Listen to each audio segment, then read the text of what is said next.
IDF के एक दावे से इजराइल में फिर से हड़कंप मच चुका है। ये दावा भी कोई ऐसा वैसा नहीं, बल्कि हमास के चीफ रहे याह्या सिनवार को लेकर किया गया है। याह्या सिनवार की मौत हुई या फिर नहीं, इसकी पुष्टि के लिए आईडीएफ की ओर से ये डीएनए की जांच की गई है, ताकि पता चल सके कि उसमें कोई शव हमास के टॉप कमांडर याह्या सिनवार का है या फिर नहीं। बता दें कि इजराइल में पिछले कई दिनों से लगातार न्यूज चैनलों पर ये बातें चल रही थी कि हमास के चीफ रहे याह्या सिनवार की मौत हो चुकी है, लेकिन डीएनए की जांच में जो नतीजा आया उसे देखकर हर कोई हैरान रह गया, क्योंकि यह नेगेटिव निकला। इससे यह साफ हो गया कि इस बार भी वह इजरायली हमलों से बच निकले में कामयाब हो चुका है। इजराइल के एक चैनल 12 की रिपोर्ट में कहा गया है कि आईडीएफ की ओर से अभी भी हाल ही में गाजा से कई शव निकाले गए और उनकी जांच करवाई गई, ताकि इस बात का पता चल सके कि उनका डीएनए हमास नेता याह्या सिनवार से मेल खाता है या फिर नहीं। और रिजल्ट निकला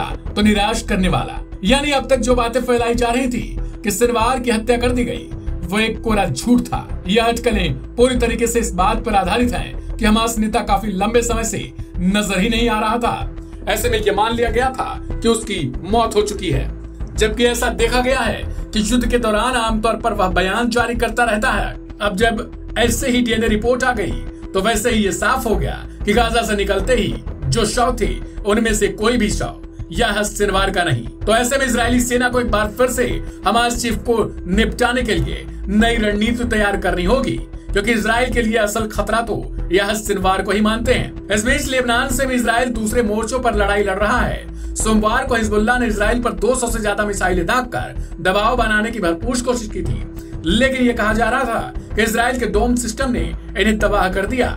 इसके जवाब में इजराइल ने लेबनान पर 300 से ज्यादा मिसाइलें छोड़ दी, जिससे बुरी तरीके से वहां तबाही मच गई है। गौरतलब है कि जब इजराइल हमले कर रहा था तब इजरायली अधिकारियों की ओर से उत्तरी इजराइल में हवाई हमले के सायरन बजने की सूचना भेज दी गई, जिसमें लेबनान की ओर से रॉकेट हमला किए जाने की चेतावनी दी गई थी। उधर लेबनान के अधिकारियों ने कहा है कि इजराइल के हवाई हमलों में तकरीबन 100 लोग मारे गए हैं, जबकि कई अन्य रिपोर्ट्स में यह दावा किया जा रहा है कि इजराइल के हमलों में तकरीबन 492 लोगों की अब तक जान जा चुकी है और 1600 से भी ज्यादा लोग घायल हो चुके हैं। मौत के आंकड़ों को लगातार बढ़ता हुआ ही दिखाया जा रहा है। अब ये देखना दिलचस्प हो जाता है कि आखिर याह्या सिनवार के लिए इजराइल किस तरीके की प्लानिंग करता है, और क्या वास्तव में आईडीएफ की रिपोर्ट में जो जांच सामने आई वही सच है, या फिर सच में याह्या सिनवार दुनिया छोड़ चुका है।